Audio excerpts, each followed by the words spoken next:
드렁허리가요, 태어날 때는 모두 암컷이래요. 그런데 도중에 수컷으로 성전환을 하는 것이죠.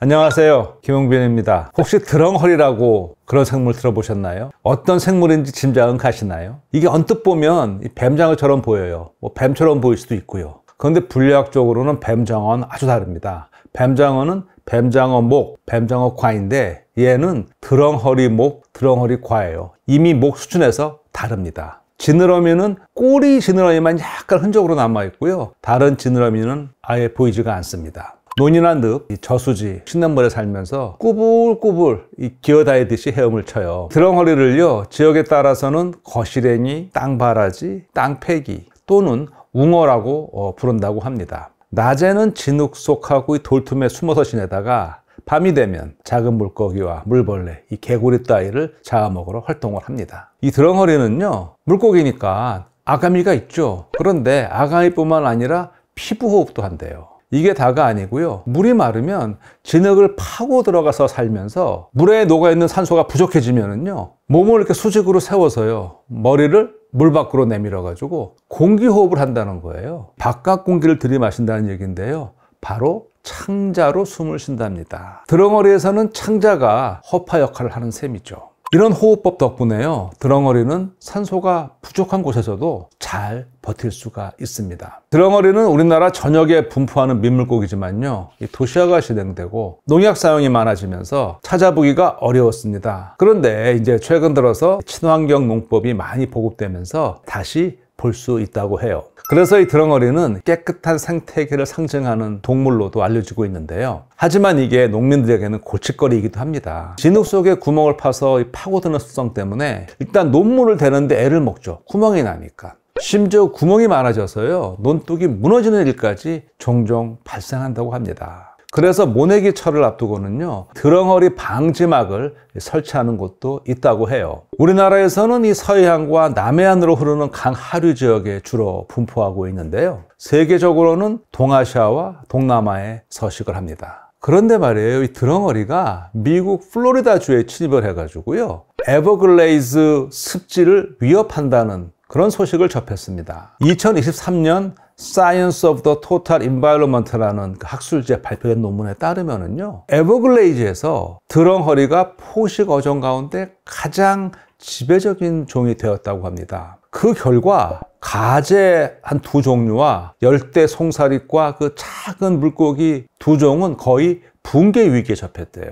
좀 더 구체적으로 말씀을 드리면은요, 에버글레이즈 습지에 사는 토종 푸른 가재는 지난 8년 동안 개체수 밀도가 무려 99.4% 격감했고요. 작은 물고기인 아메리칸 플래그피쉬도 99.1% 감소했답니다. 아니, 10년도 안 돼서 어떻게 이런 일이 생겼을까요? 이 연구진 추측에 따르면 이들 피해 어종은 계절에 따른 이 수위 변화를 잘 이용해서 원래 있던 포식자들을 피해 살아남을 수 있었대요. 그런데 드렁허리는 가무에도 강하잖아요. 새로운 포식자 드렁허리에게는 속수 무책이었다는 것으로 추정합니다. 예를 들어서 푸른 가재는 건기에 습지 표면이 마르면요, 바닥으로 파고들어서 알을 낳고요, 그리고 이제 물이 많아지면 그때 부화해서 이제 포식자가 없을 때 자랍니다. 열대 송사리과에 속하는 이 작은 물고기도 포식자가 없을 때를 이용해서 재빨리 번식을 해서 성장하는 전략을 피는데요, 드렁허리한테는 이런 전략이 먹히지 않죠. 드렁허리는 호흡의 달인이잖아요. 그래서 계속 존재하고 있으니까 치명적인 포식자가 된 것이죠.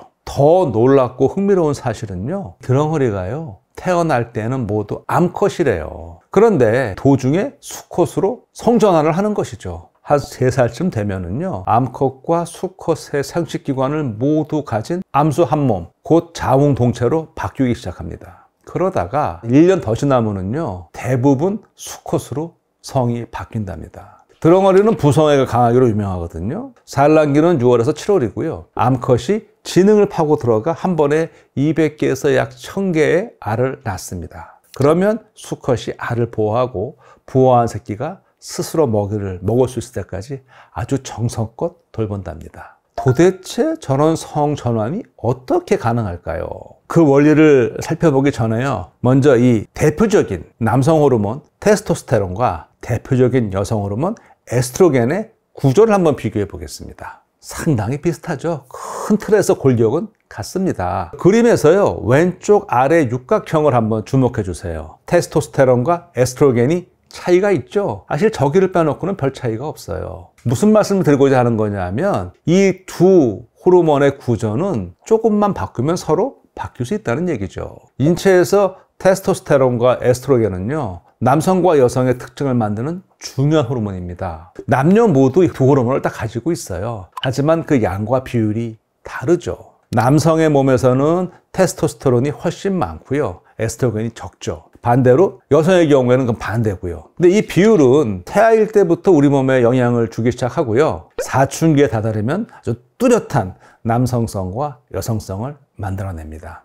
드렁허리도요, 이런 성 호르몬 비율을 조절합니다. 암컷일 때는요, 여성 호르몬이 훨씬 많고요, 성 전환이 시작되면서 남성 호르몬이 많아집니다. 여기에는요, 중요한 효소가 하나 관여하는데요, 그 효소 이름이 17베타 하이드록시 스테로이드 탈수소 효소입니다. 이름은 그냥 빼놓고요, 이 효소가 호르몬이 생물학적으로 활성 상태와 비활성 상태 사이를 왔다 갔다 하는 그 전환 과정을 촉매합니다. 그러니까 드렁허리에서는 이 효소가 남성 호르몬을 활성화해서 정소, 수컷의 생식샘이죠, 정소를 발달하게 하고요, 반대로 난소, 암컷의 생식샘이죠, 난소는 퇴화하게 만드는 것이죠. 앞서 소개한 그 에버글레이즈 드렁허리 연구진은요, 가재와 작은 물고기는 생태계의 먹이 그물의 밑바닥을 받치는 중요한 동물인데, 만약 이들이 사라진다면 에버글레이즈 생태계 복원에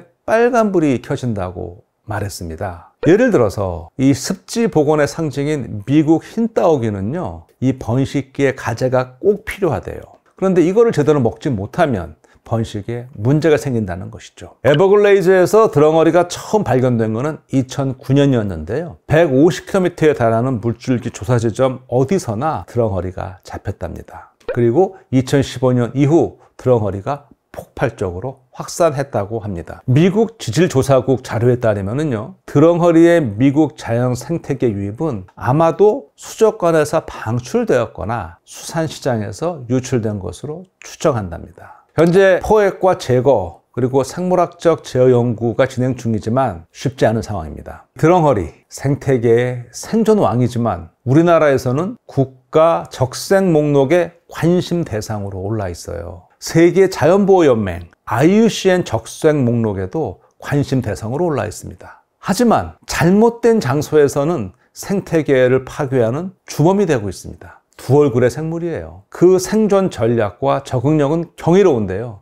이게 침입종이 되었을 때는 생태계를 위협하는 큰 문제를 일으킵니다. 오늘 영상은요, 좋은 질문 덕분에 탄생했습니다. 지난번 장어 영상에 한 시청자께서 드렁허리는 장어가 아닌가 보네요. 사실 요즘 강연과 이와 같은 유튜브 영상 녹화 등 여러 일로 좀 많이 바빠지고 있거든요. 그런데 그 와중에도 이런 질문을 받고 자료를 찾고 공부를 하는데요, 아이고 그거 되게 바쁘지만 짬을 내서 새로운 지식을 얻는 그 재미가 아주 좋더라고요.